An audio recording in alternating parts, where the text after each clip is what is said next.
Eric Cohn, executive editor of IndieWire. Thanks so much for joining us tonight, Eric. How's it going?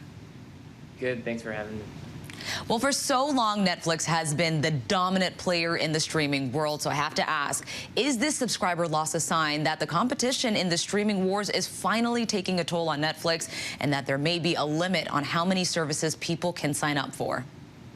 Well, we knew that this was heading this direction for years. It's been sort of a slow-mo march to the inevitable situation where Netflix is facing all the subscribers it's going to get, and a real problem in that with both inflation and the competition from other services. People know that they have options here. You don't have Netflix and nothing else. So this subscriber drop was absolutely inevitable. And the real question is, what can Netflix do to bring some more money into the door and make this service more cost effective to people who realize that they don't have to be tied to this service forever?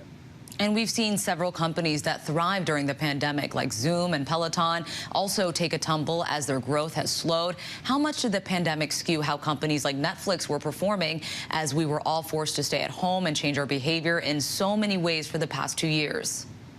Well, I think at first the pandemic was actually a silver lining for Netflix in the sense that people were at home, they were streaming more than ever, and their numbers jumped up significantly in that respect. But little by little, the economic toll took hold. And this is not a cheap service. Let's remember, people are spending between $15 and $20 a month. That's a big part of a lot of people's income. So they really have to ask themselves, what am I paying for at the end of the day? Does this particular service offer something that can't be replaced by another one?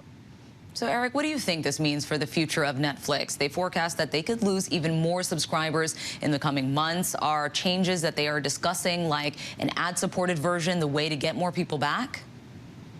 I think that an ad-supported version is going to result in a cheaper option, and that absolutely is a way to get more people back. It's also an opportunity for Netflix to get into certain parts of the world that it hasn't really been able to penetrate, like Africa, for example, where you could get to more subscribers that couldn't necessarily afford this service before. But I also think that we're going to see a lot of different experiments with Netflix in terms of what kind of a content business it's really in. Already we're seeing an interest in gaming, for example. So I think you could see more experiments along those lines. But it's going to be a real open question in the months ahead. How does Netflix make itself even more appealing to people? Because at this point, people know that they don't have to do Netflix or nothing. And speaking of things that they're contemplating, Netflix also discussed how much they're losing from users who are sharing passwords, which they may try to crack down on. Any danger of that backfiring, given that so many people have gotten used to sharing their passwords with their family and their friends?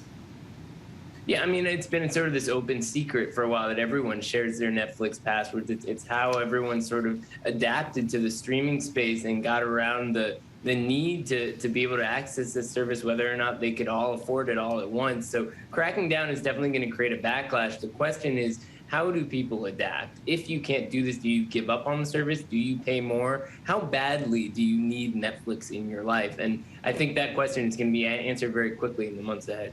And finally, Eric, what kind of impact do you think that this will have on the creative community and getting more shows and movies on streaming platforms? Netflix and other players have poured billions into content, but any concern for Hollywood that could slow down if customer growth doesn't continue? Well, look, Netflix has been the biggest disruptive studio in Hollywood in modern history. I have a Roma poster over my shoulder as I'm speaking, and the kinds of material that Netflix has financed over the years is the kind of stuff that we haven't really seen Hollywood throwing support behind in traditional studio context for a very long time. So I think the real question is Netflix going to continue to feel comfortable throwing that kind of financial investment behind sort of riskier investments if the subscribers aren't showing up? And hopefully the answer is yes, but that means they need to figure out how to keep those subscribers coming in. So we'll see. All right, we will definitely see. Eric Cohn, executive editor of IndieWire, thank you so much for joining us tonight. It's my pleasure to be here. Hi, everyone. George Stephanopoulos here. Thanks for checking out the ABC News YouTube channel. If you'd like to get more videos, show highlights, and watch live event coverage, click on the right over here to subscribe to our channel. And don't forget to download the ABC News app for breaking news alerts. Thanks for watching.